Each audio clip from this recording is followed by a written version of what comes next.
So what's important to know about working with youth in Chicago is about giving them the responsibility and giving them the ownership so that they can become stewards of the area. They might not know everything that's going on. They might not know what natural resources they have. They might not know how important Lake Michigan, how important prairie land, how important creating a wildlife corridor is. So showing them that their area, where they live, is very, very important to the ecosystem.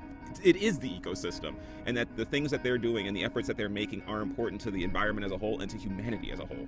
I was able to identify with my audience directly. I am from the neighborhoods they're from. I went through the situations they went through. I listen to the music, I ride the same train. So when it came to my classrooms, we didn't have to talk about diversity, equity, and inclusion because we were not diverse. We all had the same equity, and we were all included because this was our school and our program. But the reason I was able to do that is because my bosses, my advisors, they said, we want someone who can speak to these issues, who's going through them. So I admit I was a little bit tokenized.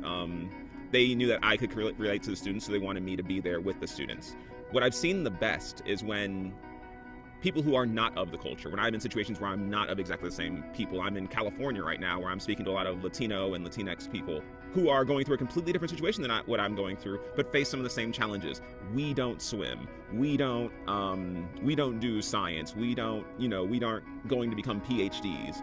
And that's the audience I'm working with now. And what I'm trying to do with them is just show them that this is a resource that you can tap into for a future. That's what a lot of these students who, when we say diversity, equity, inclusion, the reason they're not going into this field is because they don't see a future in this field. They don't see an opportunity to make themselves better. They see, if I become a doctor, I will work 9 to 5 and my bills will be paid.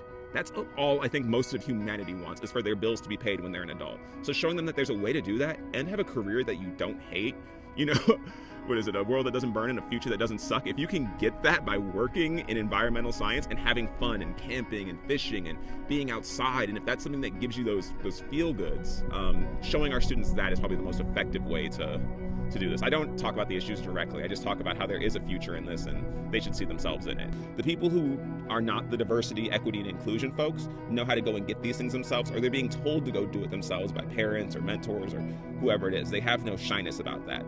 There's shyness in these communities because we don't feel like we're privileged enough to ask for these things. We don't get to ask you for extra office hours. We don't get to ask you why you marked our problem wrong. So the trick is to get in there and care.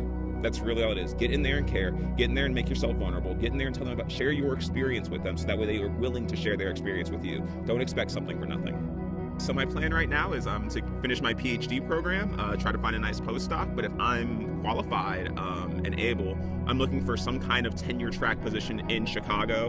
My goal is to become Dr. Kyle Reed so I could offer these resources to the people, like the same way the people offered me these resources coming up. I want to be a resource that anybody who was like me coming up, who wants to play with bugs or who wants to go outside and look at cool plants and doesn't see a future in that because it's not marketed, it's not sexy. I want to show them that not only is it a good career, it is a sexy career, that it's a fun career,